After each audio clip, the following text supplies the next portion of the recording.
This briefing is being provided in accordance with ODNI's statutory responsibility. What I'm briefing here today does not represent my personal views or opinions, but rather the assessments of the intelligence community of the threats that facing the United States, our homeland, and our interests. In this assessment, we're following the structure of priorities that were laid out in the President's national security strategy, starting with threats to our homeland, and then shifting to global risks. The defense of our homeland is of the utmost importance to the American people, and efforts by this administration over the last year to bolster homeland defense have yielded significantly positive results. For example, the strict enforcement of U.S. policies at the U.S.-Mexico border and regionally have served as a deterrent and drastically reduced illegal immigration. Based on Customs and Border Patrol data, January 2026's monthly encounters are down 83.8% compared to January of 2025. The drivers of migration are likely to continue. Potential worsening instability in countries like Cuba and Haiti risk triggering migration surges. Smugglers who often operate as transnational criminal organizations view chaos as an opportunity for profit and will likely continue to profit from these illegal immigration flows. These TCOs continue to pose a daily and direct threat to the health and safety of millions of U.S. citizens, primarily by producing and trafficking in illegal drugs. Under President Trump's leadership, fentanyl overdose deaths have seen a 30% decrease from September of 2024 to September of 2025. His aggressive efforts to more directly and actively target these transnational criminal organizations and reduce the inflow of fentanyl precursors has already had a significant impact, which is likely to continue. Mexico-based transnational criminal organizations like the Sinaloa Cartel and Jalisco New Generation Cartel dominate the production and smuggling of fentanyl, heroin, methamphetamine, and cocaine into the United States. Colombia-based TCOs and illegal armed groups like the Revolutionary Armed Forces of Colombia and the National Liberation Army are responsible for producing and trafficking large volumes of cocaine into the U.S. and European markets, with some indicators that they are now attempting to expand to the Asia-Pacific region. Colombia remains the world's largest producer of cocaine, and Colombian criminal groups have expanded their trafficking relationships with neighboring Ecuadorian and Brazilian gangs. MS-13 is well established in cells in the United States and uses violence to intimidate the Salvadoran diaspora, engaging in murder, extortion, retail drug trafficking, firearms offenses, and prostitution, fueling increased violence and instability. These and other TCOs present a very tangible and individualized risk of violent crime to everyday Americans and contribute to regional instability. As the President increases counter-drug and counter-cartel pressures, they are likely to seek ways to try to adapt their operations, including shifting and decentralizing production locations and trafficking routes and methods. The United States continues to face a complex and evolving threat landscape with a geographically diverse set of Islamist terrorist actors seeking to propagate their ideology globally and harm Americans, even as al-Qaeda and ISIS organizationally remain weaker today than they were at their respective peaks. The spread of Islamist ideology, in some cases led by individuals and organizations associated with the Muslim Brotherhood, pose a fundamental threat to freedom and foundational principles that underpin Western civilization. These Islamist groups and individuals use this ideology for recruiting and financial support for terrorist groups and individuals around the world, and to advance their political objectives of establishing an Islamist caliphate which governs based on Sharia. There are increasing examples of this in various European countries. President Trump's designation of certain chapters of the Muslim Brotherhood as foreign terrorist organizations is a mechanism to secure Americans against this threat. In response to setbacks of their capabilities of conducting large-scale complex attacks, the IC assesses that Islamist terrorist groups have shifted towards focusing on executing information operations to spread propaganda and inspire or enable individuals located in or with access to the West. U.S. counterterrorism operations are ongoing, primarily in Iraq, Somalia, Yemen, and Syria, and have removed key terrorist leaders and operatives, degrading the ability of al-Qaeda and ISIS to quickly reconstitute its leadership and launch large-scale attacks against the homeland.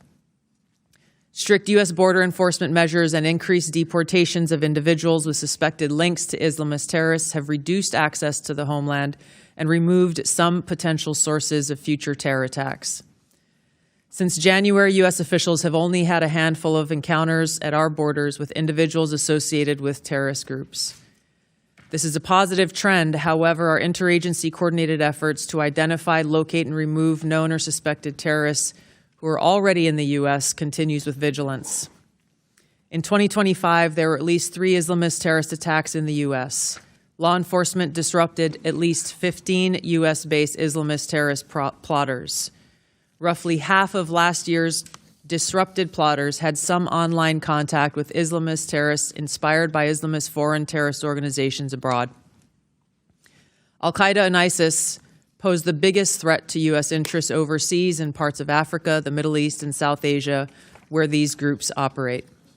In the Middle East, AQAP in Yemen, ISIS-K in South Asia, and ISIS in Syria are among the most likely groups conducting external plotting. ISIS in Syria specifically is likely seeking to rebuild its ranks, expand support networks, and solicit funds by re-engaging with and recruiting from the likely hundreds of ISIS detainees and thousands of ISIS-linked women and children who escaped or were released from prisons and displaced persons camps. Meanwhile, state actors present a risk broader in scope by seeking new capabilities in kinetic and cyber warfare. The U.S. secure nuclear deterrent continues to ensure safety in the homeland against strategic threats. However, the IC assesses that Russia, China, North Korea, Iran, and Pakistan have been researching and developing an array of novel, advanced, or traditional missile delivery systems with nuclear and conventional payloads that put our homeland within range. The IC assesses that threats to the homeland will expand collectively to more than 16,000 missiles by 2035, from the current assessed figure of more than 3,000 missiles.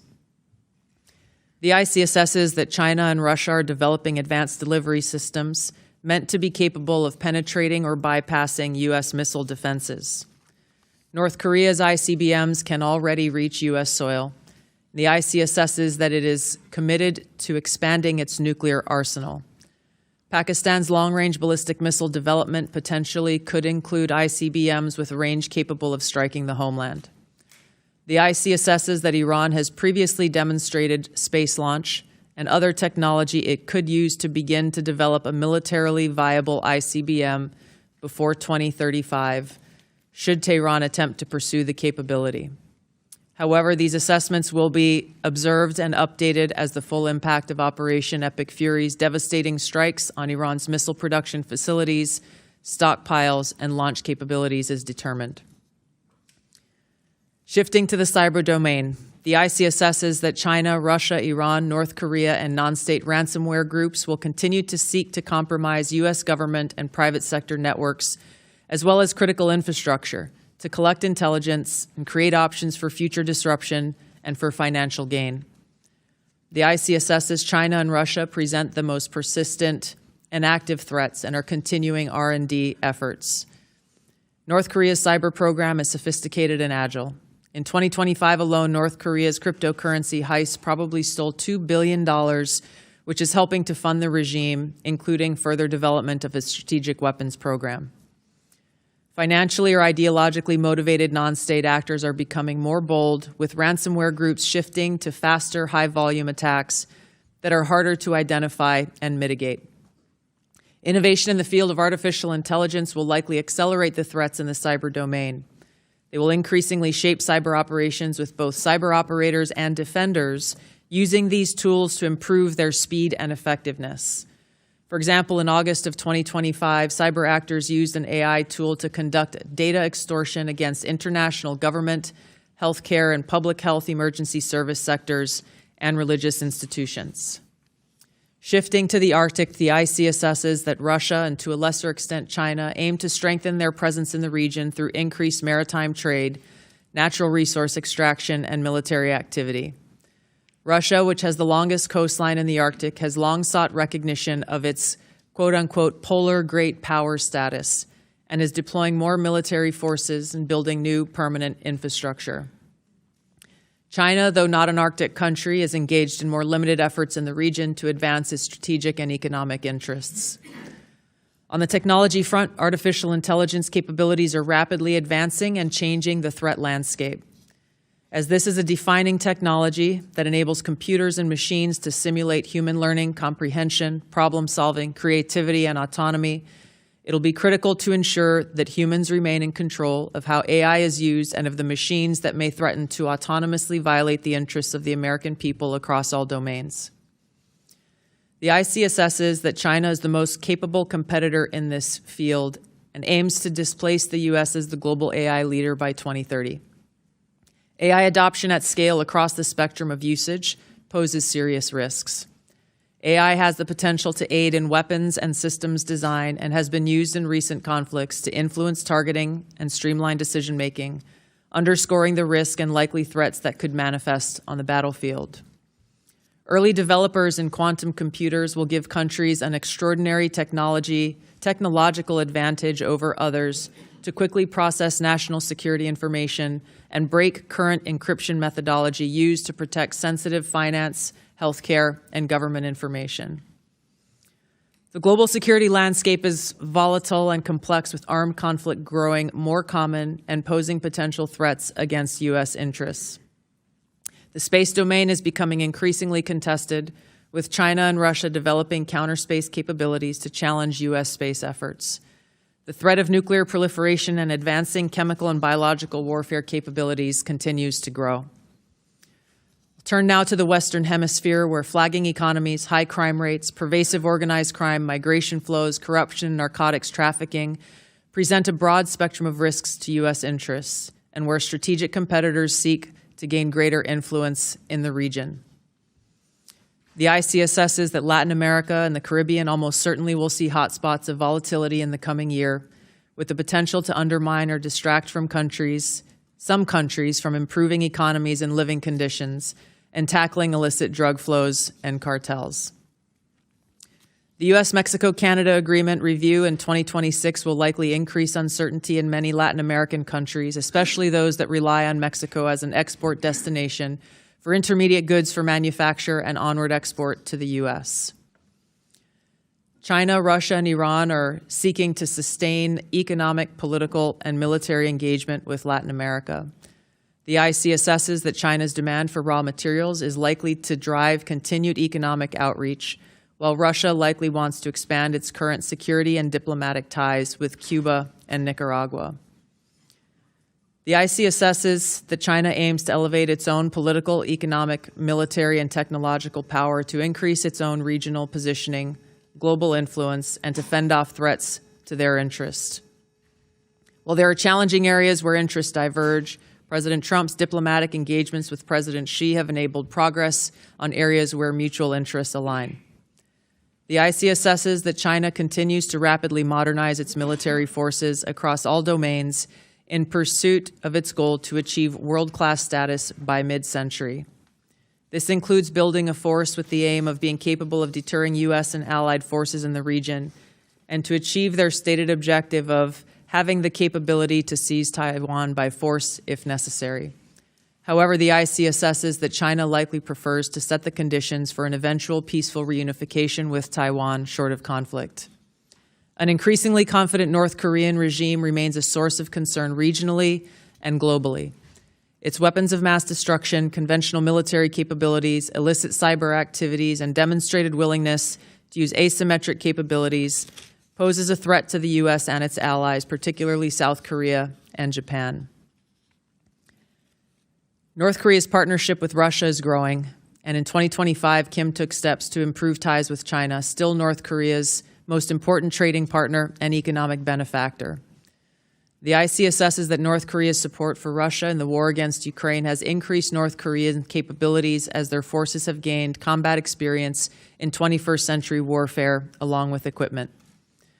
Pyongyang continues to develop and expand its strategic weapons programs, including missiles that can evade U.S. and regional missile defenses. Russia retains the capability to selectively challenge U.S. interests globally by military and non-military means. The IC assesses that the most dangerous threat posed by Russia to the U.S. is an escalatory spiral in an ongoing conflict such as Ukraine, or a new conflict that led to direct hostilities, including the deployment of nuclear weapons. The IC assesses that Putin continues to invest in Russia's defense industrial base, as well as novel capabilities that may pose a greater threat to the U.S. homeland and forces abroad than conventional weapons. The IC assesses Russia has advanced systems, hypersonic missiles, and undersea capabilities designed to negate U.S. military advantage. Russia is also building extensive counterspace capabilities to contest U.S. space dominance. Its development of a nuclear counterspace weapon poses the greatest single threat to the world's space architecture. During the past year, the IC assesses that Russia has maintained the upper hand in its war against Ukraine. Ongoing U.S.-led negotiations between Moscow and Kyiv continue. Until such an agreement is met, if an agreement is found, Moscow is likely to continue fighting a slow war of attrition until they view their objectives have been achieved. In the Middle East, conflict and instability will shape security, political, and economic dynamics in a variety of ways. The IC assesses that Operation Epic Fury is advancing fundamental change in the region that began with Hamas's attack on Israel on October 7, 2023, continued with the 12-day war last year, resulting in weakening Iran and its proxies. The IC assesses that the regime in Iran appears to be intact, but largely degraded due to attacks by Israel and the U.S. on its leadership and military capabilities. Its conventional military power projection capabilities have largely been destroyed, leaving limited options. Iran's strategic position has been significantly degraded. The U.S.-led maximum pressure campaign and snapback of European sanctions added additional pressure to an already bleak Iranian economy, resulting in mass protests earlier this year that Tehran suppressed by killing thousands of protesters. Even if the regime remains intact, internal tensions are likely to increase as Iran's economy worsens. Even so, Iran and its proxies continue to attack U.S. and allied interests in the Middle East. If a hostile regime survives, it will likely seek to begin a years-long effort to rebuild its military, missiles, and UAV forces. Prior to Operation Epic Fury, the IC assesses Iran was trying to recover from the severe damage to its nuclear infrastructure sustained during the 12-day war. Iran maintained the intention to rebuild its infrastructure and nuclear enrichment capability and continued to refuse to comply with its nuclear obligations with the IAEA, refusing them access to key facilities. The IC assesses that China, Russia, and North Korea see the United States as a strategic competitor and potential adversary. Iran has long viewed the U.S. as an adversary and is engaged in active conflict with the U.S. as of this writing. These four countries are likely to continue their selective cooperation with each other, which could bolster their individual capabilities and threats to U.S. interests more broadly. However, currently these relationships are primarily bilateral on selective issues and depend on broader circumstances, divergent sovereign interests, and in some cases concerns over directly confronting the U.S. These factors are likely to constrain their relationships. Finally, conflicts on the continent of Africa are likely to persist through 2026 due to poor governance, economic demands, and external support. Tensions continue between Ethiopia and Eritrea, which could rapidly accelerate to conflict. Contentious national and federal elections in Somalia could distract the federal government away from counterterrorism actions against al-Shabaab, which continues to conduct terror attacks while providing funding and propaganda support to other elements of al-Qaeda in Yemen. The civil war in Sudan continues even as external negotiations occur, and ISIS in West Africa and the Sahel have increased the intensity of their attacks against local security forces, expanding their areas of operation and moving closer to cities with a U.S. presence. African governments will use their wealth and critical minerals to seek partnerships that deliver them meaningful benefit. Concurrent conflicts and crises across the continent will continue to put U.S. citizens at risk and cause further instability. In closing, as leaders of the intelligence community, we remain committed to providing the President and policymakers with timely, unbiased, relevant intelligence to ensure the safety, security, and freedom of the American people. Thank you.